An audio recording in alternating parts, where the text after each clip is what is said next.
Pertanyaan datang berasal dari Bapak Bambang RD Pakpahan. Ya, Bapak Bambang RD Pakpahan.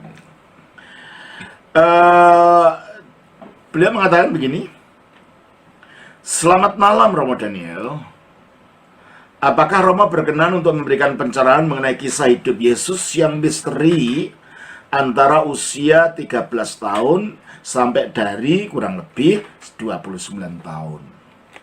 Ada beberapa tulisan yang saya dapat yang saya perlu mendapat pencerahan dari Romo.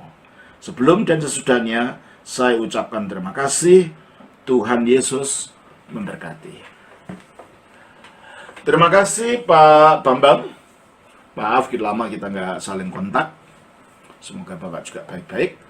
Begini Pak, mengenai kehidupan Yesus ini, memang kita melihat kalau di dalam Alkitab ada kisah tentang lahirnya, ya, di dalam Injil Lukas ketika malaikat menampakkan diri. Yang kedua, masa kecilnya ketika dia umur kira-kira antara 2 tahun ke bawah, pada waktu orang Majus mengunjungi beliau, Yesus. Lalu tidak ada kisahnya lagi sampai dia muncul pada waktu umur 13.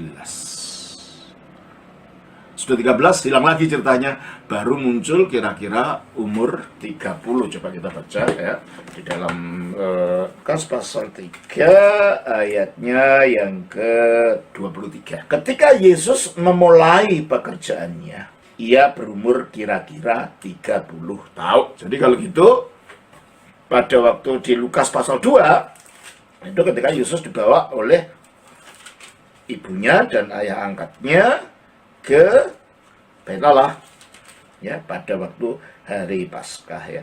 Jadi kita lihat di sini di dalam kisah Lukas pasal 2 itu ayat 1, ya, ini waktu bayinya sampai dengan ayat yang ke-20.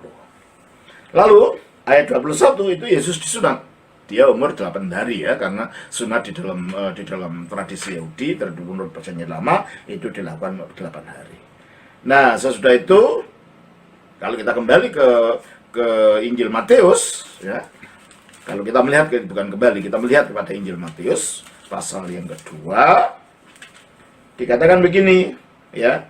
Setelah orang Majus berkunjung, ya, berkunjung ke Yerusalem untuk mencari bayi yang baru lahir, dan akhirnya bertemu dengan Herodes, dan sesuai dengan nubuat Nabi dia akan dilahirkan di Bethlehem, dan dia datang ke Bethlehem, lalu pulang diberitahu. Lalu kita baca dalam Kisah Rasul 2 ayat 16. Ketika Herodes tahu bahwa ia telah diperdayakan oleh orang-orang Majus itu, ia sangat marah. Lalu ia menyuruh membunuh semua anak di Bethlehem dan sekitarnya, yaitu anak-anak yang berumur 2 tahun ke bawah, sesuai dengan waktu yang dapat diketahuinya dari orang-orang Majus itu. Ya, toh? Jadi waktu itu Yesus umur 2 tahun. Lalu di dalam Lukas pasal yang kedua, ayatnya yang ke-41,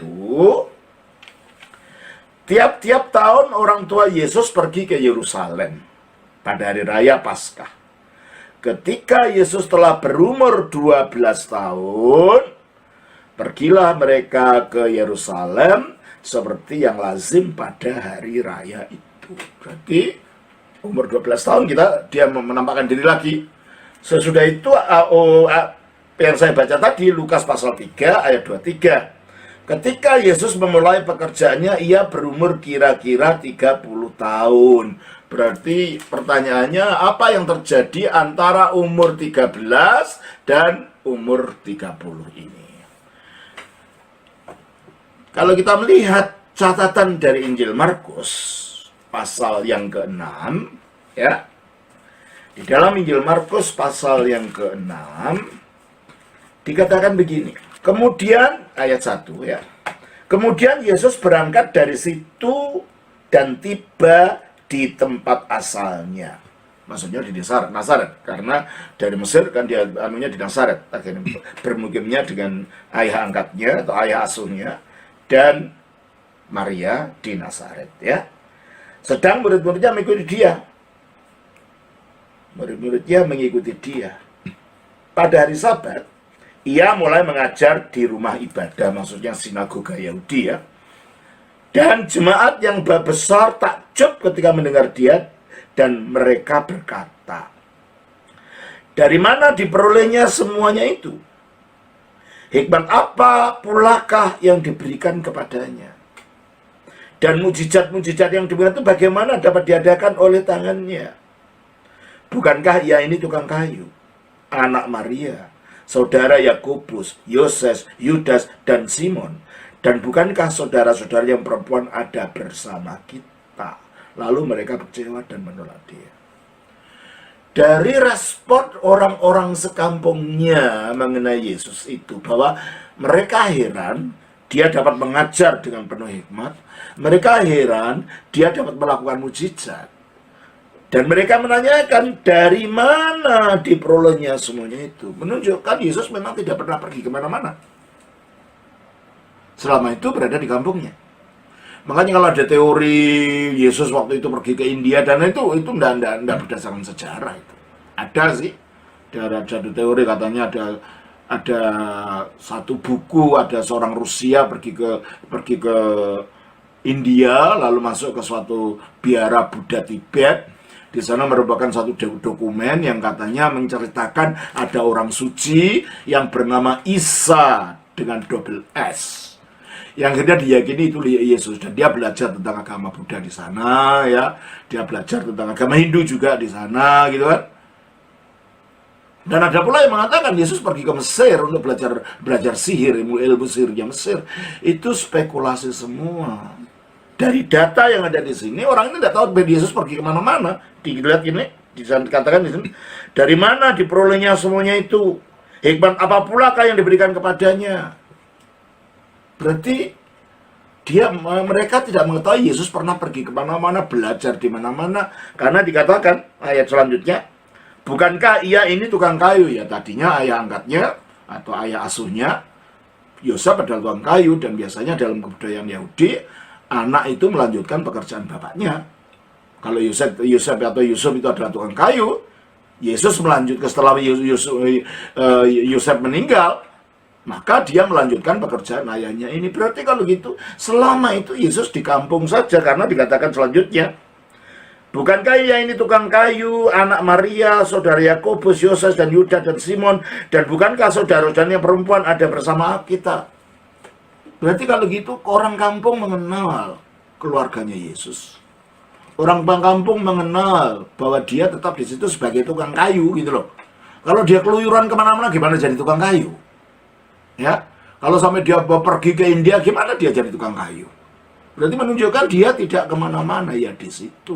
Nah, pertanyaannya, kenapa tidak semua kisah kehidupannya dicatat gitu, sehingga sampai menimbulkan kisah dongeng-dongeng apokrifa yang macam-macam ya.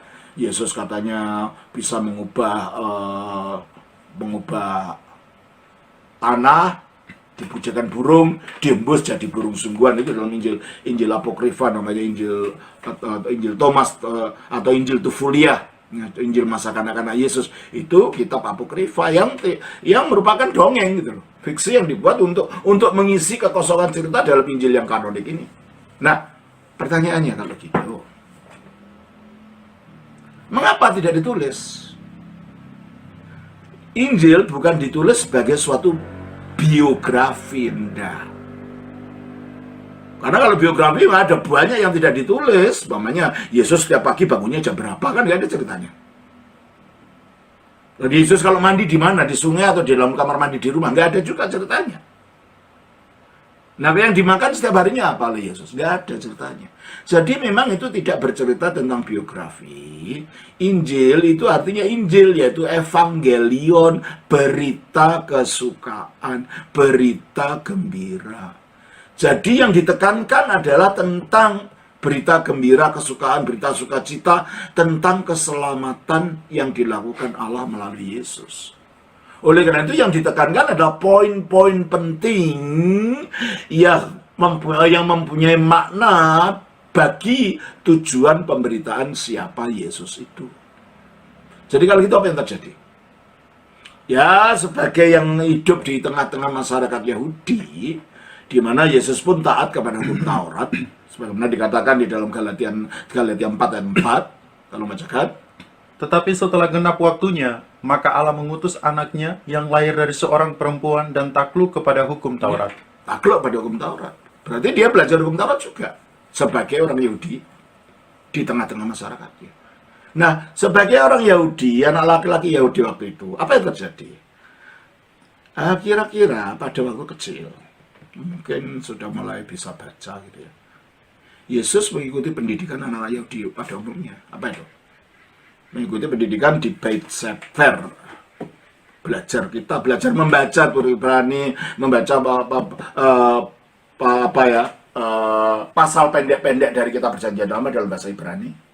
Itu kira-kira sampai ya umur berapa gitu. Ya seperti kalau anak muslim di Indonesia itu ngaji Pak, pakai belajar Al-Quran gitu. Lalu belajar lagi Talmud, dia mulai belajar Talmud, kitab kedua yang penting di dalam agama Yahudi sesudah apa yang dalam agama Yahudi disebut Tanakh, yang oleh orang-orang Kristen disebut sebagai Perjanjian Lama. Belajar Talmud. Baru dia akan mengalami apa yang disebut sebagai bar mitzvah.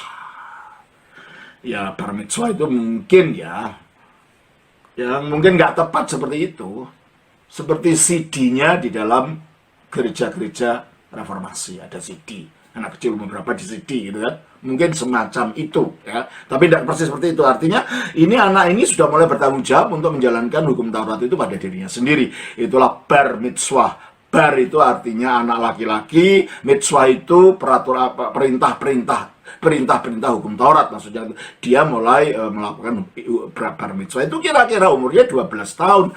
Mungkin pada waktu dia ke Yerusalem umur 12 tahun itulah Yesus sedang melakukan bar mitzvah. Makanya ditulis di sana. Sesudah itu kemana? Sesudah itu kembali ke kampung lagi. Ya hidup dengan ibunya. Mungkin Yusuf sudah meninggal. Kalau menurut tradisi Yusuf sudah meninggal pada saat ini. Dia yang membiayai kehidupan ibunya, maka jadi tukang kayu. Ya di situ tidak kemana kemana-mana. Bukti bahwa dia tidak pergi kemana-mana adalah pada waktu dia mengajar. Dia mengajar itu pakai perumpamaan. Kalau seandainya dia pernah ke Himalaya, pernah ke India, pasti dalam perumpamaannya itu akan mengatakan ada 2 orang Brahmana sedang bakar dupa. Nggak ada ceritanya gitu, ya kan? Dan juga kalau dia memang pernah pergi ke Tibet, ada 2 orang biku gundul yang sedang semedi. Nggak ada cerita itu. Dalam perumpamaan yang dilakukan, itu semuanya perumpamaan yang didapat di sekitar Palestina gitu. Penabur lah, wanita mencampur adonan dengan ragi lah, yang semuanya didapatnya di Palestina dan suasananya suasana Palestina. Tidak ada bukti sedikit pun dia menceritakan tentang suasana di India atau di Tibet atau di Mesir. Menunjukkan memang dia tidak kemana-mana. Makanya perumpamaan yang dilakukan adalah perumpamaan yang di sekitar di mana dia pernah hidup, dia pernah ada. Itu satu. Yang kedua, katanya ajaran kasih yang dilakukan Yesus itu adalah pengaruh dari agama Buddha, di mana agama Buddha mengajarkan tentang metakaruna, ya, cinta kasih tanpa batas. Itu terlalu mengada-ada. Ajaran kasih itu sudah ada dalam hukum Taurat.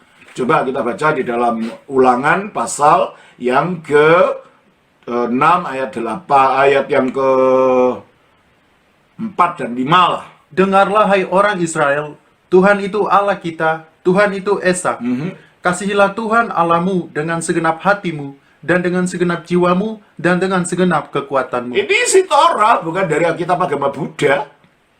Dan ini yang dikutip oleh Yesus. Dan juga kita baca ke Imamat pasal 19. Coba kita baca. Ayat 18. Janganlah engkau menuntut balas, dan janganlah menaruh dendam terhadap orang-orang sebangsamu, melainkan kasihilah sesamamu manusia seperti dirimu sendiri. Akulah Tuhan. Jadi yang pertama, kasihlah Tuhan Allahmu, itu berasal dari Ulangan pasal yang ke-6 ayat 5 ya. 4 dan 5. Kasihlah sesamamu manusia seperti mengasihi dirimu sendiri. Itu berasal dari Imamat 19 ayat 18. Jadi dasar ajaran moral Yesus itu dasarnya Taurat. Bukan dari kitab Tripitaka, agama Buddha. Bukan pula dari Weda, agama Hindu. Dan ini yang dikatakan oleh Yesus dalam Matius pasal 22.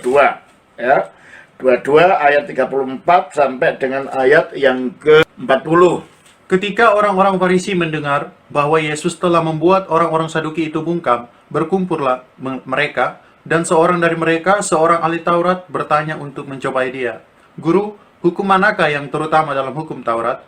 Jawab Yesus kepadanya, kasihilah Tuhan Allahmu dengan segenap hatimu, dan dengan segenap jiwamu, dan dengan segenap akal budimu. Itulah hukum yang terutama dan yang pertama. Nah, itu dikutip dari Ulangan pasal yang ke-6. Ayat yang ke-4 dan 5. Bukan dari Tripitaka, bukan dari Weda, bukan dari mana-mana. Dari kitab suci orang Yahudi sendiri. Terus? Dan hukum yang kedua, yang sama dengan itu ialah, kasihilah sesama manusia seperti dirimu sendiri. Pada kedua hukum inilah tergantung seluruh hukum Taurat dan kitab Ya, para toh? nabi. Dan itu berasal dari Imamat 19 ayat 18. Jadi terlalu mengada-ada mengatakan ajaran kasih Yesus itu karena pengaruh agama Buddha, karena pernah ke Tibet, dan lain-lainnya. Itu tidak masuk akal. Karena Yesus sendiri dikatakan taat pada hukum Taurat. Ajarannya landasannya dari Taurat, termasuk ajaran kasih. Jadi kalau begitu tidak ada ceritanya bahwa Yesus pernah ke India atau ke Tibet atau kemana, itu tidak ada. Dan kalau dianggut katanya yang orang Rusia menemukan manuskrip atau yang di biara Tibet itu, yang di India, katanya di situ ada orang suci namanya Isa dengan double S. Nah, kalau itu Yesus dalam agama Islam, ketika Yesus itu yang dianggap Yesus itu disebut sebagai Isa, itu bukan double S. Isanya S-nya satu, berarti ini orang yang berbeda, itu satu. Yang kedua, kalau betul Yesus itu datang pada zaman ketika dia masih hidup di India, pastilah nama Isa itu belum dikenal, karena nama aslinya bukan Isa, nama aslinya adalah Yosua. Nama Isa itu baru muncul ketika Injil ditulis. Nama Yesus itu ketika ditulis di dalam bahasa Yunani, karena bahasa Yunani tidak punya huruf Y, maka nama Yesus, nama Yeshua itu dibunyikan sebagai Yesus. Mengapa Us? Karena dalam bahasa Yunani, dalam budaya Yunani, nama laki-laki itu biasanya di belakangnya ada OS, ada S. Jadi Yosua diucapkan menurut ucapan Yunani sebagai Yesus. Loh, kok bisa Roma bernama berubah? Kok bisa? Loh, itu namanya bahasa sekarang. Yesus Kristus saja. Kalau bahasa Tionghoa bunyinya, bahasa Mandarin, Yesucito. Berubah kan? Orang Korea mengatakan apa? Yesus Kristo. Ya tak? Jadi kalau begitu, ucapan bahasa itu bisa berubah. Kemarin yang nama Pak Bambang. Kalau ditulis bahasa barat punya jadi fang-fang gitu kan. Kan nggak ada huruf B-nya. Namanya jadi fang-fang gitu berarti. Nah itulah, jadi nama Yesus itu lalu diterjemahkan, diucapkan secara Yunani dalam kitab suci asli perjanjian baru dalam bahasa Yunani, bunyinya Yesus, Yesus. Dan kalau bahasa Latin menjadi Yesus. Dan ketika terjemahan ke timur menjadi bahasa barat, bahasa Syria barat, bunyinya itu Iso atau Yasu. Iso atau Yasu. Dan itulah orang yang di Syria barat ini adalah orang-orang yang kita sebut sebagai orang-orang Oriental, gereja Ortodoks Oriental, seperti gereja Syria, ya. Nah, untuk Syria Timur itulah gereja kita sebut gereja Assyria Timur atau gereja Nestorian. Iso itu diucapkan sebagai Isa. Kok bisa begitu ya? Bisa di Jawa aja lah. Jawa Tengah bagian barat itu di Tegal dan lain-lain itu kalau bilang apa itu apa gitu kan. Kalau orang Solo, orang Jogja, opo gitu kan. Jadi bahasa itu mempunyai kebiasaannya sendiri-sendiri. Demikianlah kata Isa itu adalah ucapan yang diucapkan oleh orang Kristen Syria Timur atau orang Kristen Nestorian. Dan kelihatannya ketika Nabi Muhammad memulai ajaran Islam ini, yang dijumpai bertemunya dengan banyak orang-orang Syria Timur ini, sehingga nama itu yang dilestarikan di dalam agama Islam. Nah, kalau gitu, kalau nama Isa itu baru muncul setelah ada perjanjian baru dan setelah Yesus naik ke surga dan itu diucapkan oleh orang Syria, mana mungkin waktu Yesus masih hidup dia sudah disebut Isa? Pasti Yesus tidak akan menggunakan nama itu karena itu memang bukan nama Yahudi. Isa itu nama pengucapan Syria untuk kata Yunani yang bunyinya Yesus yang merupakan ucapan dari bahasa Ibrani Yosua. Kalau betul itu Yesus lah yang ditemukan di dalam tulisan itu yang bernama Isa itu, pertama tulisannya saja salah, double S.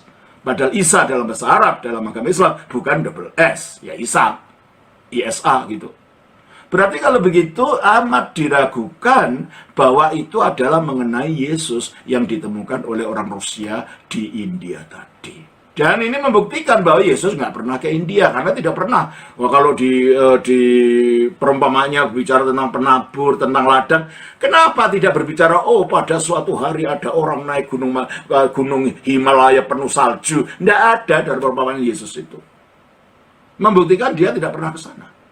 Nggak mungkin lah kalau dia sampai di sana dari umur 12 tahun sampai 29 tahun melakukan pengembaraan sampai ke India, sampai tidak membekas, sampai tidak terucapkan di dalam ajaran-ajarannya.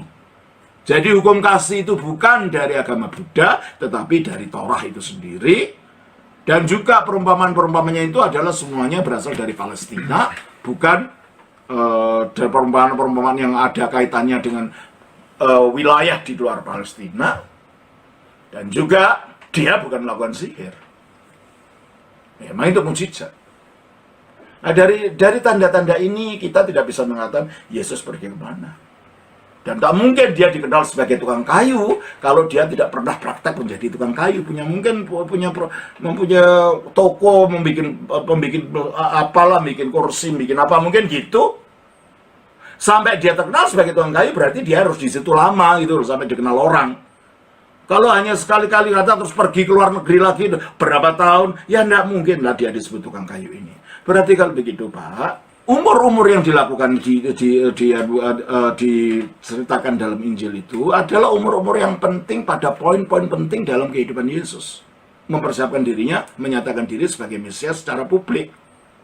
Umur 13 itu adalah umur 12 waktu dia menerima bar mitzvah. Umur 30 itu adalah umur di mana seseorang boleh memulai karya rohani. Orang-orang Lewi itu dipilihnya umur 30. Kita baca di dalam kitab Bilangan ayatnya yang kedua. Jadi di sini orang-orang Lewi itu menjadi pembantunya imam-imam, ya. Jadi pada umur 30 itulah orang dianggap boleh melaksanakan karya-karya rohani. Oleh karena itu, selama itu Yesus tinggal di kampung. Pada waktu kecilnya belajar huruf Ibrani, baca-bacanya singkat-singkat, lalu belajar Taurat, lalu ayat yang keempat. Coba bacakan. Bilangan 4, ayat yang ketiga. Hitunglah yang berumur 30 tahun ke atas. Hitunglah yang berumur 30 tahun ke atas, terus sampai yang berumur 50 tahun, semua orang yang kena wajib tugas supaya mereka itu wajib tugasnya itu mulai melayani itu adalah umur 30 tahun. Makanya baru 30 tahun itu Yesus muncul, dijelaskan bahwa dia mulai melayani. Jadi Yesus sudah pernah pergi kemana-mana, itu teori-teori yang liar itu nggak ada dasarnya. Secara Alkitab tidak ada dasarnya.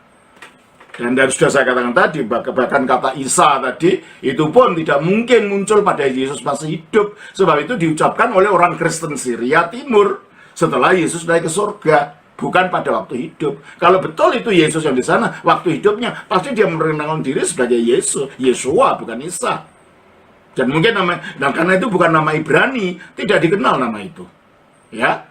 Jadi kalau begitu berdasarkan data kitab suci itu sendiri, data Alkitab itu sendiri, dari umur 12 sampai umur 29, Yesus tetap di kampung mengerjakan pekerjaannya sebagai tukang kayu. Ya, memelihara ibunya. Nah, saya kira itulah yang bisa saya berikan kepada Bapak. Kiranya ini membawa berkat. Tuhan berkati. Nama Bapa, Putra, Roh Kudus. Amin.